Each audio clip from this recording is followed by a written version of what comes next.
Hello guys, welcome back to my YouTube channel ex serviceman exam hub. आज मैं आप सबके लिए जो आगामी बैंकिंग एग्ज़ाम्स हैं उनके लिए इंग्लिश को किस तरीके से डील करना है उसके लिए एक स्ट्रेटेजी वीडियो लेकर आया हूँ इंग्लिश के लिए। तो सबसे पहले मैं आपके थोड़े मिसकॉन्सेप्ट्स जो हैं उनको दूर कर देना चाहता हूँ कि हर एक एस्पिरेंट्स जो है वो इंग्लिश जब पढ़ता है तो इंग्लिश को इस तरीके से पढ़ता है कि जैसे उसे इंग्लिश में टीचर बनना है। लेकिन ऐसा नहीं है। आपको इंग्लिश जो है वो सिर्फ अपने एग्ज़ाम क्लियर करने के पर्पज़ से पढ़नी है।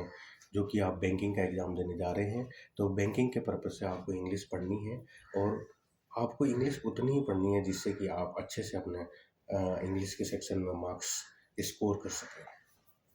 मैं आपको ये बताना चाहता हूँ कि इंग्लिश के सेक्शन में जो हमारे बैंकिंग के एग्ज़ाम होते हैं उनमें इंग्लिश 3 पार्ट्स में आती है।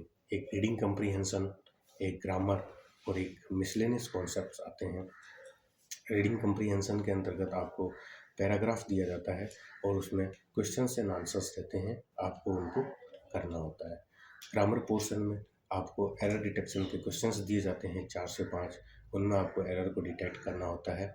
और मिसलेनियस में आपको क्लोज टेस्ट दिए जाते हैं, सेंटेंस रीअरेंजमेंट दिए जाते हैं, फिलर्स और डबल फिलर्स के क्वेश्चंस होते हैं।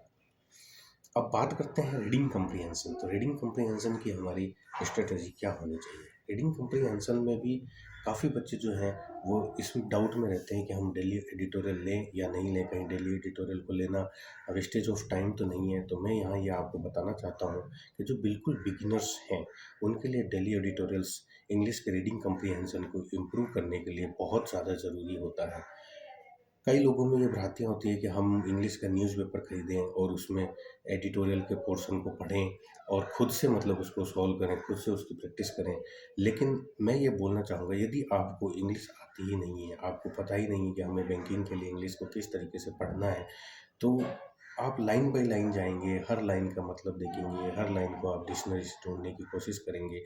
उसमें मुझे लग रहा है डेली ट्यूटोरियल से ज़्यादा आप समय को बर्बाद करेंगे। माना कि आप प्रैक्टिस कर रहे हैं, लेकिन आपको उस तरह की प्रैक्टिस की कोई आवश्यकता नहीं है। आप एक एस्पिरेंट हैं और आपको एक एस्पिरेंट के नज़रिए से इंग्लिश को देखना है। आप डेली एडिटोरियल लेंगे, ये मैं ये आपको कहना चाहूँगा कि आप यूट्यूब पर सर्च कीजिए डेली एडिटोरियल। बहुत सारे एजुकेटर्स लेते हैं, किसी एक स्पेशली किसी एक एजुकेटर को मैं रिकमेंड नहीं करूँगा। तो आप देखिए कि जिस एजुकेटर की डेली एडिटोरियल आपको अच्छी समझ में आ रही है, आपको मतलब ऐसा लग रहा है कि ये बहुत ही आसान भाषा में हमें समझाते हैं, तो आपको समझ में आ रही है, तो आप उसे डेली लेना शुरू कीजिए और उसी टाइम पर लेना शुरू कीजिए जिस टाइम पर वो एजुकेटर अपनी वीडियो लाइव करता है। इससे आपका एक डिसिप्लिन बनेगा और आपकी एक हैबिट बनेगी अच्छी कि आप एक मतलब फिक्स टाइम पर अपनी इंग्लिश को इम्प्रूव करने की कोशिश कर रहे हैं। अब जब आप 1 मंथ या 1 एंड हाफ मंथ या 2 मंथ्स आपको हो जाए डेली एडिटर लेते हुए, अब आपको थोड़ी-थोड़ी इंग्लिश समझ में आने लगेगी और आप ये भी पता चल जाएगा कि इंग्लिश को किस तरीके से पढ़ना है बैंकिंग के लिए स्पेशली। एक्चुअल में क्या होता है कि इंग्लिश को लाइन बाय लाइन हर एक लाइन का मतलब जानने से कोई फ़ायदा नहीं है। बस हमें इतना समझ में आ जाना चाहिए कि मतलब वो लाइन हमें कहना क्या चाहती है, उस लाइन का मतलब क्या है। कि वो लाइन हमें ये बताना चाहती है कि यहाँ राम को प्रॉफ़िट हुआ या यहाँ राम को लॉस हुआ। बस यदि हम इतना भी समझ लें तो वो हमारे लिए काफ़ी है। भले ही उसमें कुछ वोकैब के हार्ड वर्ड्स हो, हमें उनका मतलब नहीं आता हो, लेकिन यदि हमें इतना पता चल जाए कि यहाँ प्रॉफ़िट हुआ है और यहाँ लॉस हुआ है, तो हमारे लिए काफ़ी होगा, क्योंकि ये एक कम्प्रीहेंशन पार्ट है।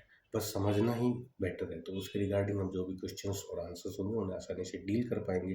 तो डेली एडिटोरियल लीजिए और सीखिए कि इंग्लिश जो बैंकिंग एग्ज़ाम में आती है उसको कैसे रीड करना है और किस तरीके से फ़ास्ट रीड करना है और कैसे मतलब हम उसमें मतलब कम से कम समय में मतलब अधिक से अधिक आउटपुट निकाल सकें।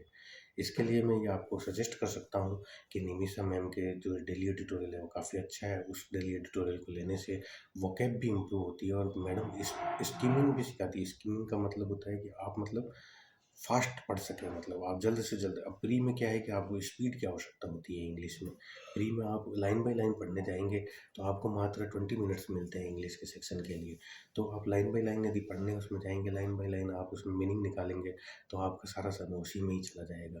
तो स्किमिंग बहुत ही ज़्यादा ज़रूरी है और निमिषा मैम जो है अपने डेली एडिटोरियल में स्किमिंग पर भी जोर देती हैं और आपको स्किमिंग भी सिखाती हैं कि जिससे कि आप जल्द से जल्द उसको रीड कर सकें।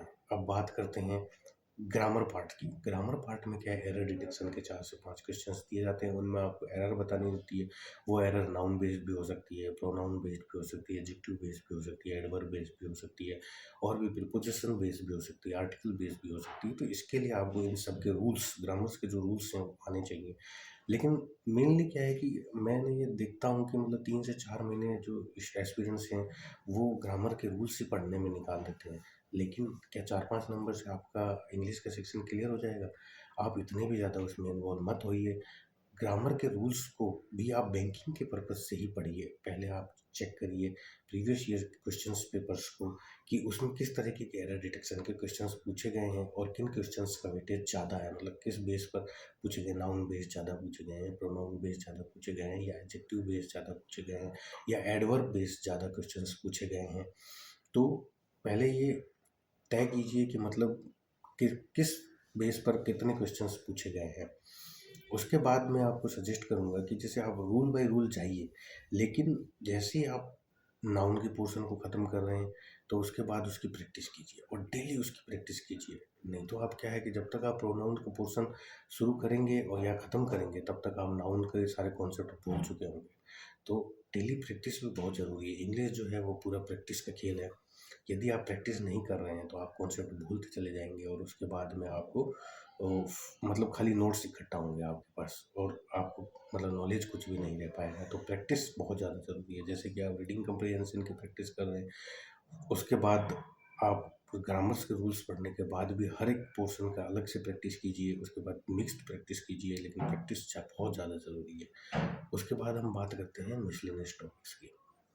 मिसलेनियस टॉपिक्स में जैसे कि मैंने आपको बताया कि क्लोज टेस्ट रहती है, सेंटेंस रीअरेंजमेंट रहता है, फिलर्स रहते हैं, डबल फिलर्स रहते हैं। इनके लिए आपके वोकैब बहुत स्ट्रॉन्ग होने चाहिए, और प्लस प्रैक्टिस आपके पास होनी चाहिए। जितनी ज़्यादा आप प्रैक्टिस करेंगे, उतना ज़्यादा आप मतलब इन क्वेश्चंस को अटेम्प्ट करने में कॉन्फिडेंट हो पाएंगे, क्योंकि प्रैक्टिस बहुत ज़्यादा मायने रखती है। तो फिलर्स हो गया, क्लोज टेस्ट हो गया, सेंटेंस रीअरेंजमेंट हो गया, इनके लिए एक तो वोकैब का होना बहुत ज़रूरी है, आपके पास वोकैब की जानकारी होना बहुत ज़रूरी है, और प्लस प्रैक्टिस होना बहुत ज़रूरी है। आप डेली एक क्लोज टेस्ट, एक sentence rearrangement, filler, double filler, इनकी प्रैक्टिस कीजिए। एरर डिटेक्शन के लिए मैंने आपको बता ही दिया है कि आप ग्रामर रूल्स को थ्रू एंड थ्रू पढ़िए, उसके बाद में प्रैक्टिस कीजिए। रीडिंग कम्प्रीहेंशन के लिए भी मैंने आपको बता दिया है कि आप डेली एडिटोरियल जो है वो पढ़िए। उसके बाद में आप एक एडिटोरियल या एक जो पैराग्राफ है, उसको खुद अपने हिसाब से उसको सॉल्व करने की कोशिश कीजिए। तो आपको डिफरेंस पता चलेगा कि मतलब एक आपको कितना समय लग रहा है, एक मैम कितने समय में आपको कंप्लीट करा रही हैं, आप स्कीमिंग कर पा रहे हैं नहीं कर पा रहे हैं। मेनली है कि आपको बस प्रैक्टिस करना है। इंग्लिश में यदि आप जितनी ज़्यादा प्रैक्टिस करेंगे, उतने ज़्यादा आपके मार्क्स इंप्रूव होने के चांस रहेंगे, आपकी स्पीड बढ़ेगी। और बहुत से जो एक्सपीरियंस हैं मुझे कहते हैं, सर हमें इंग्लिश बिल्कुल समझ में नहीं आती है। देखो, समझने के लिए ये है कि आपको चाहे इंग्लिश समझ में आ रही है या नहीं आ रही है, लेकिन आप डेडिकेटेडली इंग्लिश को टाइम दीजिए, क्योंकि इंग्लिश का वेटेज आपके एग्ज़ाम में है। ठीक है, आपको इंग्लिश के सेक्शन को क्लियर करना पड़ेगा हर हाल में, भले ही आपका मैथ्स और रीजनिंग कितना भी स्ट्रांग हो। लेकिन यदि आप इंग्लिश में वीक हैं, तो आपका बैंकिंग एग्ज़ाम निकलने के चांसेस बहुत कम हो जाएंगे। इस सच्चाई को आप जान लीजिए। और यदि आपकी इंग्लिश वीक है, तो आप इंग्लिश को समय दीजिए, प्रैक्टिस कीजिए। यदि मेरे द्वारा दी गई जानकारी आपको अच्छी लगी हो, तो मेरे चैनल को लाइक करें, सब्सक्राइब करें, शेयर करें और बेल आइकन को प्रेस करें।